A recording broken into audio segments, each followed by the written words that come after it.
Welcome back to the Philip DeFranco Show. It's going to be a larger issue now that Philly D is talking about it. You daily dive into the news. We have a lot to talk about on today's extra large show. But first, we got to talk about this Twitch dumpster fire, because there are actually several different news stories happening here, though kind of at the center of it, you have ethanklein, Hasan Piker, and a creator by the name of Frogan. But where we'll start is with the fact that over the past few days, we've seen the platform accused of ignoring anti-Semitism by creators like ethanklein. Multiple content creators have been banned for what were deemed hateful comments, and all of the fallout that's come from that as creators and fans go after one another. Though technically, you could say that all of this started when Asmongold made his horrendous comments last week degrading Gazans, which, as we covered on the show, was something he apologized profusely for after getting banned. But then the spotlight on the situation shifted after Klein put out a video last Thursday called Twitch Has a Major Problem. And in that video, Ethan claims that Twitch harbors anti-Semites and actively ignores it. And as some evidence, he points out that Twitch recently unbanned Sneeko and Fresh and Fit, content creators that are I believe they're both banned now, by the way. So I hope that he mentions that. Ambiguously anti-Semitic. This was completely unacceptable, for the record. They're still unbanned on YouTube. Yeah, that's not surprising, but anyway. And then on top of that, he highlighted this segment from an official panel at TwitchCon, where multiple Arab content creators alongside some non-Arabs made a tier list. Well, it's a panel hosted by Frogan and 4 of her friends, in which they have a tier list where they rate people where good is Arab and bottom is loves Sabra. Sabra is a very popular hummus brand. I know in Israel, it's pretty much in everybody's refrigerator, and it's kosher. Wait, is this the thing? Yeah, this is the thing. An American company, but they've been the subject of the pro-Palestine boycott. Why boycott Sabra? The Strauss Group, chaired by Ofer Strauss, is a pattern providing funding and supporting the Israeli military, including the elite Golani and Gavati brigades. Any purchase of Sabra products generates income for the Strauss Group, which then supports the Israeli military and its human rights violations against Palestinians. Due to the Strauss Group's support for the Israeli army, Sabra is considered an important boycott target for the Boycott, Divestment, and Sanctions movement, which was launched by Palestinian civil society in 2005. BDS seeks to use nonviolent forms of economic pressure against companies that are complicit in Israeli oppression of Palestinians. Will anybody read the fine print? Probably not. I suspect that if someone were to read the fine print, they would come to a very different conclusion than the one that was being presented here. I mean, it's kind of just Arab good, Jew bad. It's not. That's not what this was about at all. For the record, no.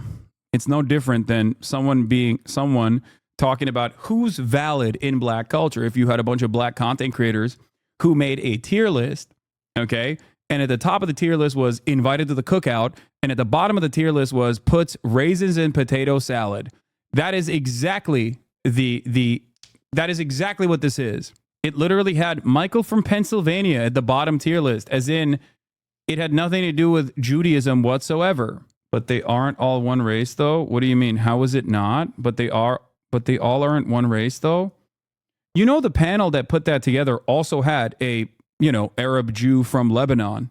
That is one of the hosts of the podcast Arabs, which you should support on Patreon, because every single one of them got banned for 30 goddamn days. Denims was also in the loves Sabra category. It wasn't the Sabra category, it was loves Sabra. The reason why I'm mentioning this distinction is because loves Sabra does not make grammatical sense if people were referring to Sabra in the way that Ethan is going to frame it.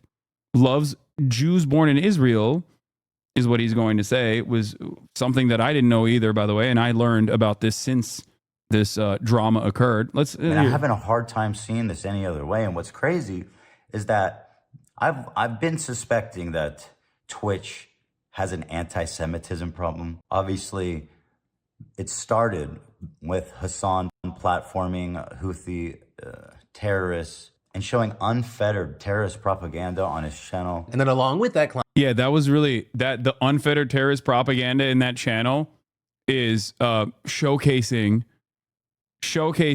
a part of Yemeni culture in a lighthearted manner, with their gift for musicals when they were being genocided. That entire music video, which I will not show, obviously, I will not show again any longer, despite the fact that I show literally every single type of military musical, including but not limited to the American military, but we don't view it in the same way, was directly about being genocided by the Saudis. Klein also added, if they were really serious about anti-Semitism, Sneeko and Fresh and Fit would never have been brought back. So this part I don't disagree with. Like that's the other issue here. I hate that I'm being lumped in with this shit. Like it's ridiculous, and he knows better. Like he knows that I despise these people. To the platform, it's just a no-brainer, right? But they were welcomed back with open arms, and I mean their whole platform essentially for the past year, like implying that I had any say, whatsoever in these gross losers who despise me as much as they hate Ethan, and he knows that better than anybody else, is crazy. Like any sort of implication that I had anything to do with them being unbanned is so insane. My communities got hate rated by Sneekos not that long ago because I said it was ridiculous that he was getting unbanned. They were spamming like insane anti-Semitic, insane like Nazi shit. I think it was him and like Aiden's community that were very upset. Semitism. I'm not even kidding. That's literally all they talk about. Now, all of that then led to Frogan, who's a mod for Hasan Piker stream and also streams herself, responding and writing on Twitter. Ethanklein lied again and said myself, Arabs, which is the show, and our guest did a tier list where, quote, good equals Arab and Jew equals bad, which isn't what happened. Our tier list was, quote, who has Habibi pass, which is a meme tier list we did with a variety of creators. Here is the clip with the context. Rather than sharing a clip from that event and adding, the whole basis of my podcast, Arabs with Capri and Raf, is that we are all Arabs from different religious backgrounds. I am Muslim, Capri is Christian, and Raf is Jewish. Sabra hummus is objectively the worst hummus to exist and is the unfortunate standard of hummus in the US. Right, and so with that, you had some feeling that was a reasonable response. He knows Raf is Jewish, right? Also, he'd watched the segment at all. He would have seen Ye put some friends in the Sabra tier. And as someone who was there live, it was all lighthearted and good fun. It's common knowledge that Sabra is the worst hummus. Imagine taking an obvious joke so personally, kind of sad, really. So others still called it a dog whistle to say Israeli without saying, especially given the context Klein gave earlier. Hi, Hasanabi. I would like to talk about the quality hummus. Sabra ain't it, chief. I am genuinely mad about what he said. And as an Izzy, I don't like it when foreigners pick the worst brand of hummus. This is very triggering. Well, sorry. Ethan has decided that Sabra is the number one hummus in Israel. So as an Israeli, you got to take it up with him, okay? You can't come in here about its popularity in Israel. However, all of that was kind of just the tip of the iceberg, because Frogan ended up deciding just a day later to open up an entirely new can of worms after saying on stream, I have no pity at all for any fucking soldiers. I will never have any fucking pity for any fucking soldiers. U.S. military? Boo fucking who? I hope you get PTSD. The ones the ones I'm like whatever about the U.S. soldiers are the ones that like acknowledge that like what they did was wrong. They didn't know back then. Whatever. You're a good person in my book. The U.S. military that are like, yeah, like, you know, I did this back then, but now I know it's wrong. Like, I'm changed. Like, imperialism, this. You don't deserve the PTSD. But like any other motherfucker, you're joining them. You're like, oh my god, I want my fucking Camaro, no student loans. Fuck you.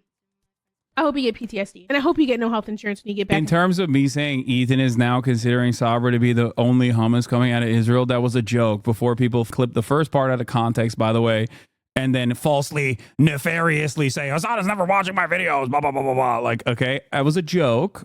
Okay. In America. Now with that, she did eventually give a sorta apology, but even with that, many users pointed out that Twitch's hateful conduct specifically covers veteran status. So yeah, by the way, I got hit with this too. I also don't agree with it, but that's besides the point. That's neither here nor there. They argued that she should be banned, arguing things like Twitch ban logic. Frogan saying military service members should get PTSD, no suspension. E-Girl streams softcore porn, 24-hour suspension. Asmon Gold calling Muslims inferior, 14-day suspension. Yeah, I like that we're getting our notes from this guy, by the way, in terms of who we need to ban. Like, that's what I mean. It's like it's so obvious. Being a Jew in Israel, unable to even create an account on the website. Which I'll say, we're going to talk about that last bit at the end of this story. But like always with situations like this led to people digging up old clips of her saying other questionable things. Like with a clip where it appears that she may be hinting that her cousin may be involved with Hezbollah. But either way, by Monday, Twitch eventually cracked down and banned Frogan, which led many to believe that it was because she was wishing American veterans get PTSD. However, it appears that that is not the official reason. Instead, it appears that it was because of her comments on that TwitchCon panel, which is over a... That's what's so crazy about it. Like, if it was the veteran thing, it's like I've been banned for that too. That's a little bit more understandable. Like, I don't agree, but like I get that it is still a part of the rules that they have. But the hummus thing is like so obviously just like Twitch responding. So obviously Twitch is responding to pressure from like the ADL and shit. Because they also banned the others on that panel, which also led to calls that it was being racist against Middle Eastern voices. And then on top of that, Twitch permanently banned Sneeko, something that Klein felt was necessary if they wanted to tackle anti-Semitism seriously. And it also looks like the decision was in part taken because of pressure from the Anti-Defamation League, with the ADL even tweeting out a whole thread on this that started by saying, crazy. ADL the Apartheid Defense League coming in hot to be like, we need to ban these Arab streamers. The Twitch staff today after becoming aware of several concerning incidents on the social media platform and or involving Twitch streamers in the past week, with them then going on to mention Frogan by name. And so with all this, we've seen Frogan not happy with her 30-day ban, saying 30-day ban for saying people like bottom of the barrel hummus, but other people get 2 weeks for advocating for the genocide of Palestinians. Got it. Or with that last part, a pretty obvious reference to Asmongold's ban. But with all of that said, like that doesn't even bring us close to the end of all this. Right? Because after the ban of Frogan and others on that panel, many of whom were avid pro-Palestinian voices, content creators like Hasan Piker began to react in frustration. And in particular to a lot of these controversies being spread and encouraged by various subreddits and the creators associated with them, to which Hasan said, there is no winning in this battle. Okay? There is no winning in this battle. There's nothing you and I or this community or anyone can do. Nothing at all. This is precisely the reason why I just eat it every fucking day. Okay? For the past 12 months, this has been endless. Okay? When they can't get anything off of me and my statements, then they fucking turn around and, pick apart different statements from the chat. If they can't do that, they go after people that are also pro-Palestinian, but have smaller audiences. Hasan then went on to claim that many people's opinions are turned into a caricature of who they are. Like, for example, he says that Muslim people are often painted as anti-Semitic no matter what. And with that, arguing that there isn't much he can do to change people's minds about it. There is nothing I can do. There is nothing I can do. All I can do is just take it.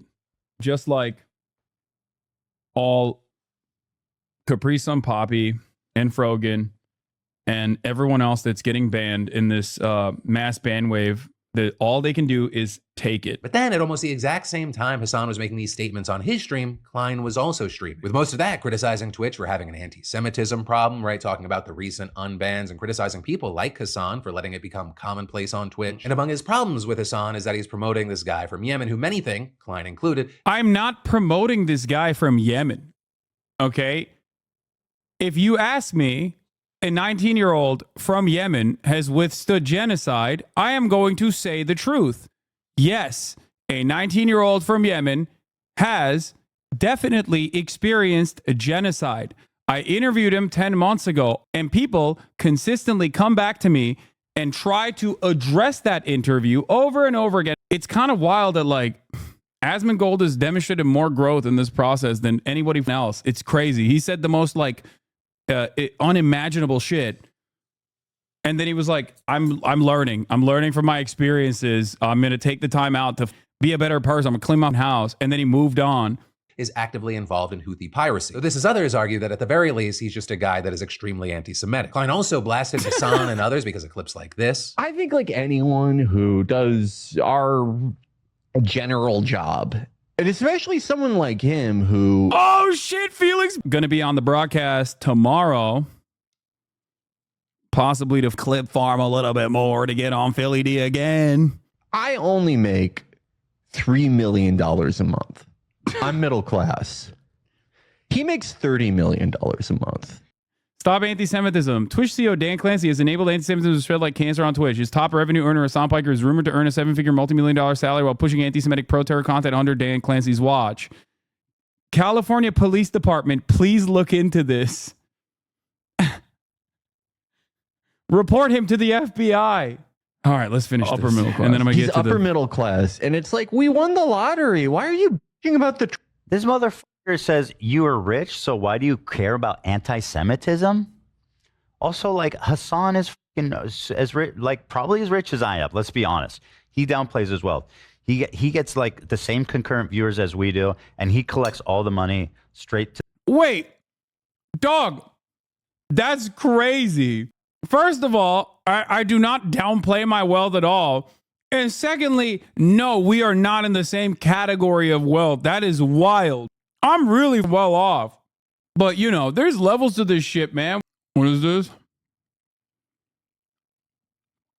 If this isn't the perfect distillation of incessant, petulant narcissism of Zionists who have been coddled their entire lives to the point where they think disagreement is worse than genocide, I don't know what it is. What a repulsive little worm. They're going to fucking say this is anti-Semitic, by the way.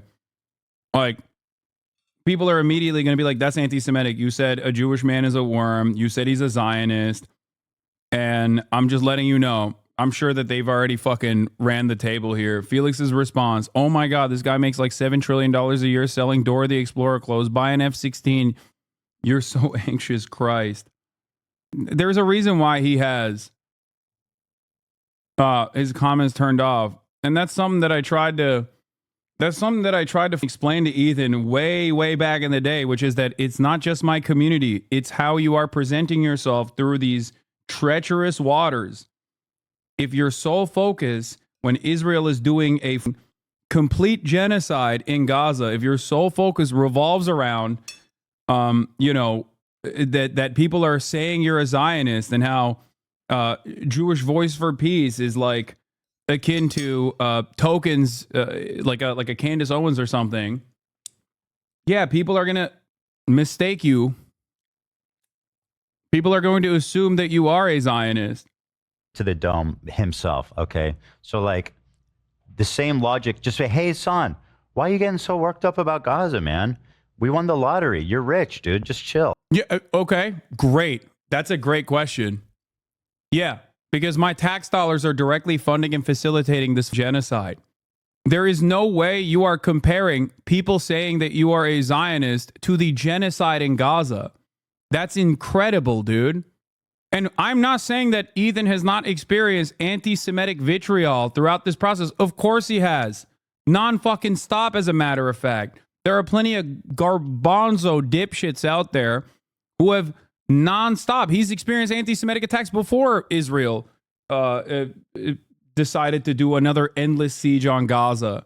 Anti-Semitism is a permanent staple in America, okay? And there's never been a moment where I've considered that to be appropriate or acceptable.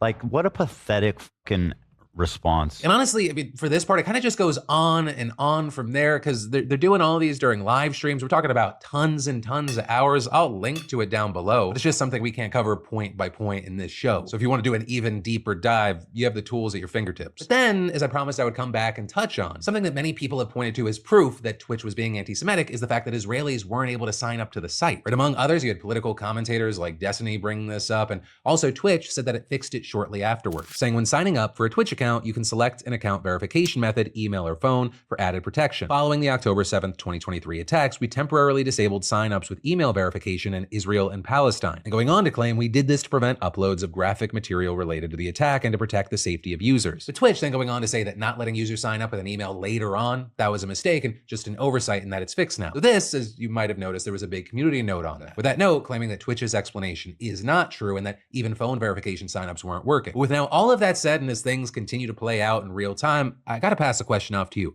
What are your thoughts with this mess? The Amazon subsidiary is like secretly trying to stop Israelis from signing up to the platform. Like, come on, dude. Also, once again, Palestinian voices were also suppressed in that matter. I'm sorry. It is like absolutely insane for anyone to be like, yeah, an Amazon subsidiary by the name of Twitch is actually so pro-Palestinian that they're like doing nutty ass shit, like banning Israelis from joining the platform. The saddest part about this is that, like, I think going down this route, Ethan will continuously push more and more of his progressive fan base away and will maybe in the short term, as long as he keeps shitting on me, fill that void with a lot of like anti-Assam people. But him and I, in the broadest way possible, are more aligned on politics. Maybe we might have our disagreements here and there than all of those other people. As a matter of fact, him and I are completely aligned on the issue of anti-Semitism, whereas a lot of those people that are going in there in the fuck Hassan train are not going to be aligned with him at all on the issue of anti-Semitism. This is the rise and fall of toxic communities. But is he pushing progressive fans away, or is he spreading his bad takes? No, I think he is pushing his own progressive fans away.